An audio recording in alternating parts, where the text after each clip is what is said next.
How could a simple book threaten existing power structures? The clue might be in interpreting the following concept. When you pray, you are asking. When you affirm, you are creating. The elite does not pray, it projects. These ancient philosophers were not talking about vague metaphysics. They described daily exercises aimed at replacing toxic mental patterns, something cognitive psychology would only confirm decades later. If these ideas were embraced on a large scale, they would break the gears that keep societies dependent on leaders, religions, and markets. It is not hard to see why countless other books have vanished from public libraries and bookstores. The question is not whether this knowledge was suppressed, but who profits from its absence. Organized religions, governments, corporations, or maybe all of them. After all, a population that fully believes in its ability to transform reality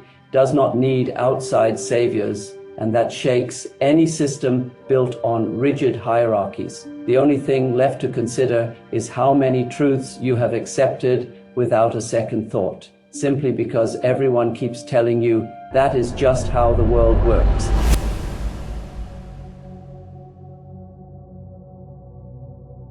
Some scholars argue that certain knowledge should never have been revealed to the public, especially if it threatens established power structures. This theory becomes even more intriguing when people mention a supposed document that is repeatedly linked to ideas of mental and spiritual manipulation. In some discussions, it is claimed that this material, kept secret for centuries, contains revelations so powerful that they could shake long-held beliefs and trigger a radical shift in how people understand the reality around them. Some say that much of society, either out of convenience or conditioning, chooses to ignore any content that promotes a level of mental autonomy beyond the usual standards. Independent theorists insist that this mysterious compilation not only brings together teachings about the power of thought, but also describes practical mechanisms for restructuring one's daily life on a profound level. Comments and scattered fragments suggest that the document goes into great detail about how ideas can shape external circumstances, prompting many to wonder if it might contain some kind of secret formula for transforming one's life. This kind of speculation awakens a nearly insatiable curiosity. Even just thinking about a forgotten guide that can alter the course of events rattles the confidence of skeptics while fueling the imaginations of conspiracy enthusiasts. In certain circles, the debate takes on a dramatic tone. If such knowledge were widely distributed, it could rupture the power balances that control political, financial, and even religious life. After all, why rely on outside authorities if a person could, at least in theory, rewrite their own destiny using internal resources that remain largely unexplored? Alternative historians try to trace references to this enigmatic work in ancient records, religious manuscripts, and even notes left by major thinkers. However, there is almost no tangible proof, which only intensifies the aura of mystery surrounding the topic. From a conventional academic perspective, the lack of solid evidence suggests it is pure speculation or a modern myth. Still, followers of conspiracy theories claim that the absence of definitive clues is precisely because powerful forces have worked to eliminate or hide every concrete trace. In online forums and discussions, rumors of this document spark heated reactions. Some dismiss it as pure charlatanism, comparing it to urban legends that keep going thanks to collective gullibility. Yet those who believe history is manipulated say that this collection of instructions was systematically suppressed because it reveals a method of intellectual and spiritual independence that would destabilize existing hierarchies. That raises the question, what are the real motives for hiding knowledge that could unlock an unusual sense of personal power? This perspective resonates with the idea that the human mind has untapped potential. If such abilities were widely understood, relationships of dependence would be overhauled in religious, political, and economic fields. The impact is hard to predict, but it inspires fear and resistance among those who control large systems of social influence. This investigative study sets out to systematically analyze the historical and speculative foundations of this mystery. In the earliest civilizations, there are indications that thought was already seen as a force capable of creating or destroying. In records linked to ancient Egypt, certain spiritual practices were kept under tight guard and only shared with priests or initiates at mystery schools. There are many references to Heliopolis, a center of learning where it was believed that what was formulated in the mind could, through symbolic processes and rituals, become a tangible reality. Archaeological evidence is generally inconclusive about the extent of these customs, but mythology and ancient writings reinforce the idea that Egyptians thought about mental influence in a systematic way. Beyond the Nile, Greek historical sources offer philosophical reflections that also hint at the supposed capacity of the mind to shape the world. Some of Plato's writings mention pure, universal forms that serve as the blueprint for everything in the visible universe. Although these do not explicitly talk about interfering in events, the idea that the physical world can be influenced by a higher dimension leaves room for bolder interpretations of thought's power. Researchers who explore the less orthodox strands of Greek philosophy point out that this perspective already suggested more mental autonomy than is commonly acknowledged. On this foundation, theories emerge that secret societies may have compiled teachings scattered across different traditions, resulting in a unique and confidential work.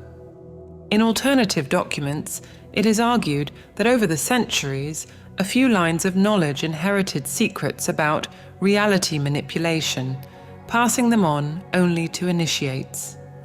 This line of thought resonates with theories about enlightened elites who want to withhold from the public any instructions that might grant genuine independence of thought. In the medieval era, rumors circulated that mystical and esoteric orders, including some Gnostic groups, also gathered fragments of this supposed compilation. However, religious conflicts and heresy persecutions make it hard to confirm these rumors historically.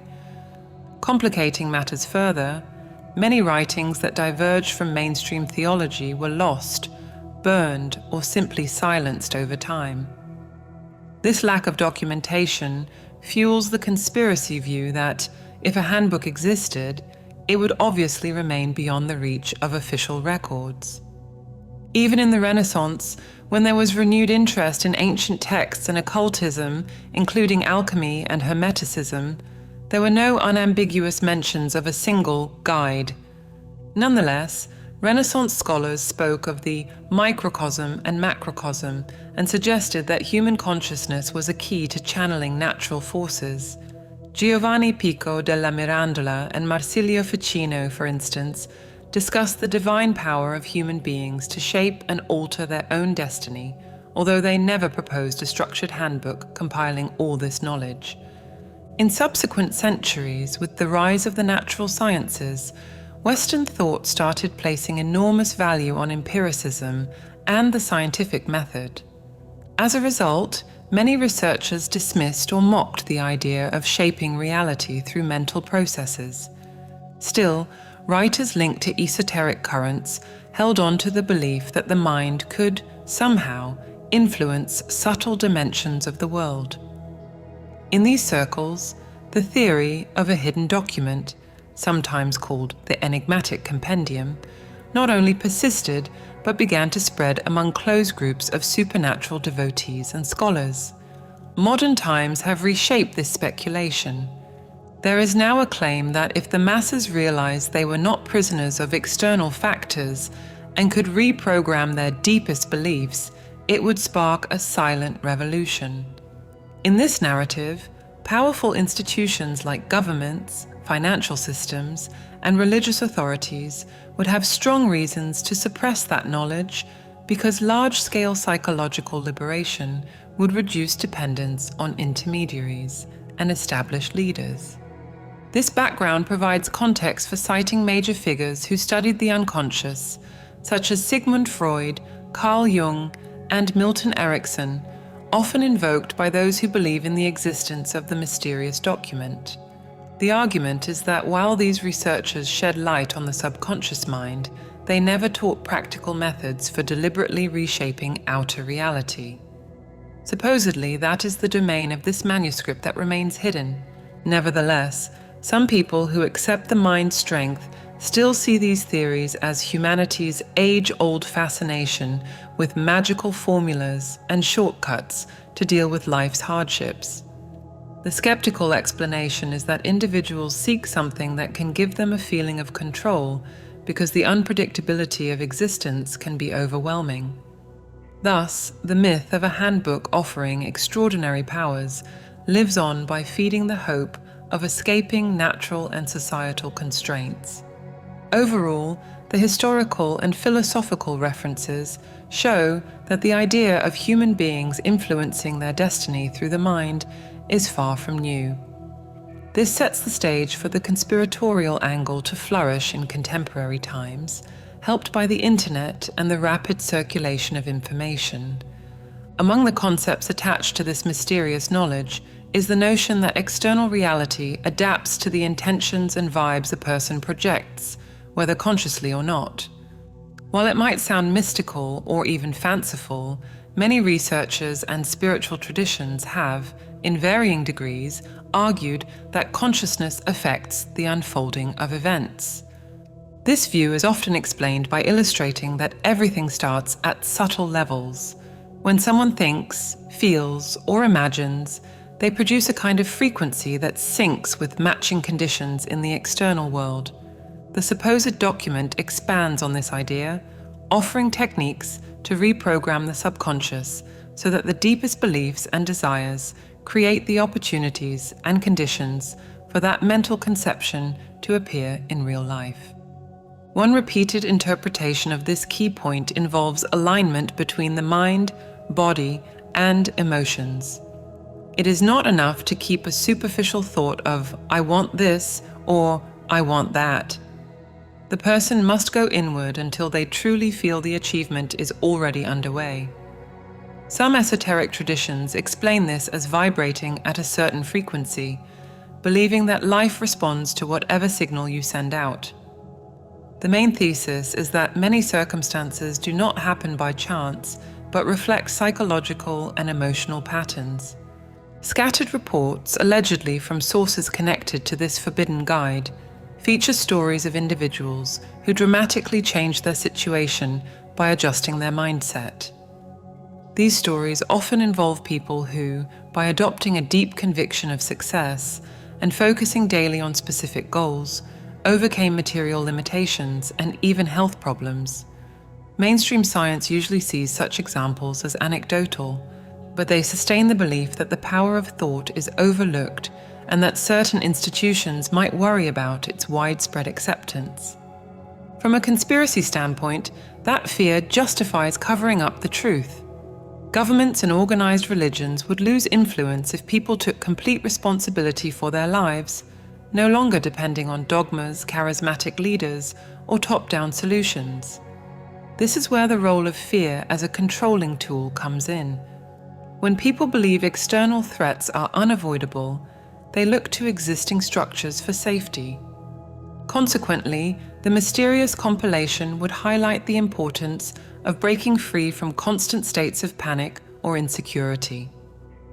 If a person stops reacting to fear and starts reconfiguring their own emotions internally, they supposedly tap into a new level of autonomy. This shift would go far beyond basic self-help theories, moving toward a real paradigm shift. By letting go of helplessness, a person begins to notice possibilities that had seemed non-existent. A lot of these ideas align with studies on the unconscious mind and neuroscience, though often presented in a less mystical style. Positive psychology, for instance, shows how beliefs and expectations strongly affect behavior and outcomes. Then, there is the placebo effect, illustrating that believing in a treatment's effectiveness can sometimes produce physiological responses similar to real medications.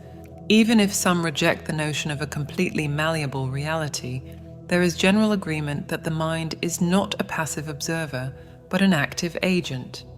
Within this framework, the hidden knowledge under discussion proposes a deliberate application of these principles, going beyond simple scientific observation. It suggests that through mental and emotional exercises, each person can recalibrate their own storyline. Some accounts say these teachings pay particular attention to subconscious reprogramming through affirmations, visualization, and focused meditation. A major emphasis is placed on uncovering and replacing limiting beliefs, which are ingrained structures that guide a person's life without them realizing it. Questioning and changing such beliefs is said to free individuals to direct their destinies on a higher level. Without denying real-world problems, the claim is that internal transformation serves as a catalyst for more significant changes, including large-scale social improvements. Critics argue that this approach can be too simplistic. After all, nobody can solve widespread economic or political injustice just by imagining success. Still, people who trust in the document say that genuine change starts in the mental and emotional sphere. Although it is not a magic wand that instantly eliminates obstacles, it has the power to initiate real processes of overcoming challenges.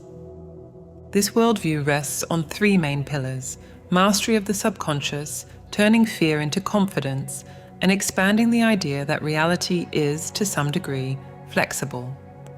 The conspiracy narrative stands on the claim that this trio undermines many control systems by encouraging individuals to seek inner solutions and rely less on saviors or middlemen. That explains why certain established powers might have worked to ensure that this knowledge never reached the mainstream.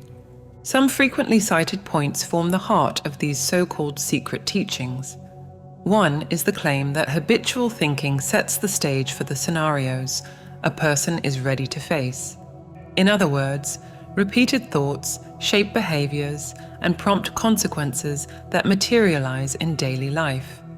The enigmatic compilation, according to commentators, instructs readers to recognize that what you constantly think about becomes the foundation of your actions and the opportunities you notice. Another aspect revolves around the unconscious mind and how it absorbs suggestions through repetition or intense emotions. Modern psychological texts, like those of Milton Erickson, show the unconscious mind plays a key role in forming habits and beliefs. This hidden document, people say, might explain in even greater detail how to plant beliefs in the subconscious that lead to prosperity, health, and inner security.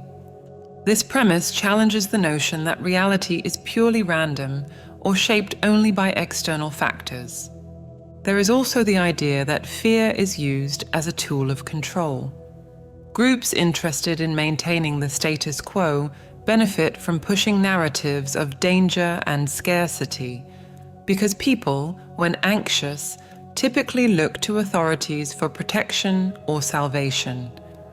In the alleged manual or guide, conquering fear is a vital step in establishing a new psychological condition. Instead of reacting blindly to threats, the individual would realize their own capacity to generate inner security. Another revelation attributed to this secret knowledge touches on mutual collaboration. Whenever a group of people unites their minds and hearts around elevated goals, there is an exponential boost in the power of manifestation. This idea surfaces often in Eastern philosophies and some Western mystical traditions, which emphasize the strength of collective focus in meditation and prayer. In societies used to competition, it might sound idealistic to believe that unity of purpose benefits not just individuals, but generates a wave of transformation in the broader social fabric. This leads to the fifth key point, tuning in to internal laws of harmony. According to this view, those who learn to vibrate at higher frequencies, aligned with the common good, truth, and positive values, connect with a sort of unified field that promotes constructive situations. Personal development books, especially those linked to the New Thought movement, argue that whatever a person projects comes back as similar experiences, whether positive or negative. It is a reinterpretation of "you reap what you sow," given a mystical twist, but also supported by psychological observations that your inner attitude influences how you act day to day. Hand in hand with that is the link between health and mental patterns. The Mysterious Guide, as described by those who study it, supposedly addresses the power of positive feelings to strengthen immunity and general well-being. The argument is that chronic fear, anger, or sadness creates an internal environment prone to illness, while a mindset focused on harmony promotes healing processes. Many people would challenge this as overly simplistic, but there is a growing body of scientific research that confirms the relationship between mental state and physiological responses. Another transcendent element is the role of prayer or meditation in opening one's awareness to subtle frequencies. Rather than forcing the practitioner to follow a specific dogma, the secret text emphasizes an inner willingness and persistent quiet practice. The idea is that it values first-hand experience of the sacred or universal intelligence without requiring intermediaries or mandatory rites. To conventional religious structures, which often act as the only bridge to the divine, such a proposal can seem threatening because it promotes spiritual independence. All of this supports the believer's conviction that this document poses a real threat to systems that rely on ignorance or blind submission from large populations. Critics, on the other hand, say these are just generic motivational ideas found in many self-help books without any reason to suspect a global conspiracy of concealment. Either way, combining these pillars, shaping thought, harnessing the unconscious, overcoming fear, cooperating, aligning with higher values, and caring for both body and mind, creates a transformational outlook that some call a bundle of spiritual concepts, and others call a tool for radical inner and collective change. When considering these teachings, one of the most pressing questions is how they would affect day-to-day life if someone truly decided to adopt them. If the thought has a measurable impact on reality, then fear-based control tactics or information suppression could become less effective. There would be less need to rely on external systems if people fully understood the process of mental co-creation. In areas like the pharmaceutical industry, a belief in self-healing, supported by positive mental patterns, might significantly cut the consumption of certain medications, especially those related to stress and anxiety. This does not negate the importance of medical advances and professional care, but conspiracy-minded individuals argue that laboratories have a vested interest in denying or minimizing the idea that emotional well-being is a crucial factor in numerous illnesses. Someone who focuses on inner strength, relaxation, and healthy beliefs would likely be less dependent on chemical solutions. In religious settings, spreading knowledge that emphasizes a direct connection with the transcendent without fixed rituals or dogmas represents a serious challenge for hierarchies that depend on the obedience of the faithful. Many places of worship do embrace more open approaches, but there is a significant portion of traditions where spiritual authority controls the narrative and decides who can or cannot mediate contact with the divine. If large numbers of people accept meditation and introspection as valid ways to reach deeper states of consciousness, this could weaken structures built on the fear of punishment or excommunication. Looking at the social realm, systematically applying ideas of mental abundance and collective trust might put the logic of fierce competition at risk. Many economic models revolve around creating artificial scarcity, fueling the impression that we must fight over limited resources. A mindset of collaboration and sharing, reinforced by the belief that reality aligns with higher intentions, would pave the way for communities valuing cooperation and solidarity.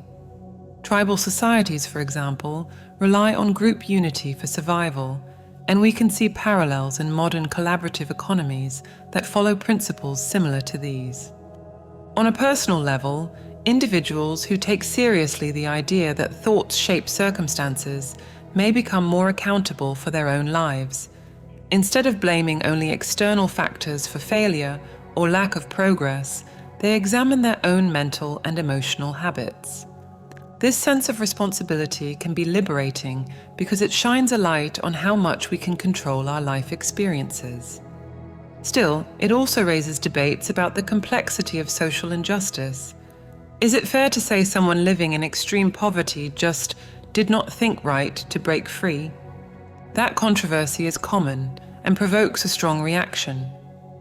Supporters of mental power claim that social conditions, while very influential, do not eliminate a person's ability to act internally to reduce suffering or create fresh opportunities.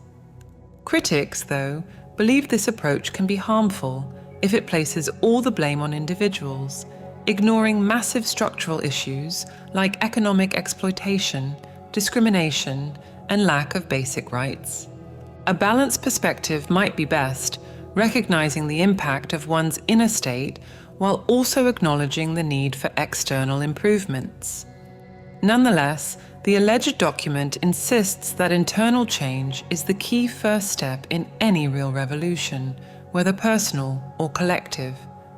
In this sense, the practices it teaches, like re-educating beliefs, meditating, or monitoring thought patterns, are powerful tools for transformation at all levels of human experience. If reality is not purely objective or independent of consciousness, we are invited to reflect on the creative role each person plays within the larger community. The emphasis is not on self-centered individualism, but on the understanding that the mind shapes the social fabric. If humanity, on a broad scale, dwells on fear and hostility, it perpetuates oppressive structures. If, on the other hand, it embraces positivity and trusts in the possibility of a fairer society, space is created for new models based on cooperation and mutual respect. The final revelation about this collection of knowledge appears in The Power of Thought by Henry Thomas Hamblin, which is identified without hesitation as the genuine secret compendium. Far beyond a simple self-help book, it is said to pack transformative principles that can radically alter how people perceive reality, both individually and collectively.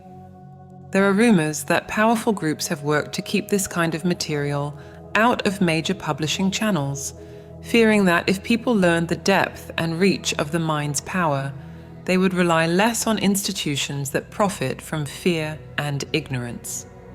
Because of this, the Handbook, or whatever this cache of teachings might be, remains cloaked in mystery, circulating mainly through lesser-known paths. Although there is no hard proof of a coordinated plan to hide it, the idea of readily available, life-changing knowledge inspires many to reconsider their beliefs about themselves and society. If there really is a way to shape circumstances through disciplined thought and emotional alignment, maybe most of the chains holding us back are simply conditioning we can overcome. The unavoidable question is who has the power to suppress or release these teachings? Is it financial or religious elites, authoritarian governments, or from a less conspiratorial angle, maybe humanity itself is not yet prepared for the responsibility that such knowledge demands? In that sense, salvation or freedom would not come from external figures, but from a shift in consciousness grounded in the realization that each person is a co-creator of their existence. In a world that often appears dominated by outside forces, crises, and imposed constraints, suggesting that the power of change is much closer at hand is almost subversive. However, many traditional spiritual and philosophical traditions have pointed in that direction, insisting that real transformation begins within and not with official decrees or institutional approvals. This is the point that brings both hope and resistance, since it challenges long-standing interests. Ultimately, even if we never see irrefutable evidence that the secret compendium exists in full, the conversation about profound mental influence sparks crucial debate. Asking how far the mind's power goes and how it might shape society raises vital questions about freedom, responsibility, and social engagement. Of course, it is up to each person to determine how much sense these ideas make, whether through personal experience, scientific inquiry, or contemplative practice. For many, a subtle shift in mindset is all it takes to unlock a series of positive outcomes. For others, continuing to question might seem prudent, especially in the absence of evidence that meets strict scientific standards. Either way, the conversation continues with plenty of angles to explore. Between the possibility of a big conspiracy and the dismissal of the whole thing as mere fiction, there is fertile ground for examining the potential of the human mind and the implications of letting go of fear as a way of life. As long as there is no consensus, each new generation revisits these themes through new lenses, adjusting them to the issues of the day. In the search for deeper access to higher states of awareness, the importance of meditation stands out. Many studies show that calming the mind makes a person more capable of perceiving subtle dimensions and handling emotions in constructive ways. Along those lines, the suggestion is that theory alone is not enough. Practice is needed to experience genuine inner transformation. In a world that often seems controlled by external powers and systematic limitations, this realization offers not just hope, but a practical path to liberation and transformation. It does not depend on external saviors or institutional solutions, but on applying powers that have always been within reach. Every change begins with recognizing your role as a co-creator, and the only way to connect with this divine intelligence is through meditation. We have created a set of audio tools to help you reach this higher state of consciousness. For more information and instant access, click on the link shown on the screen or in the comments. If this video resonated with you, leave a comment saying, "It made sense to me."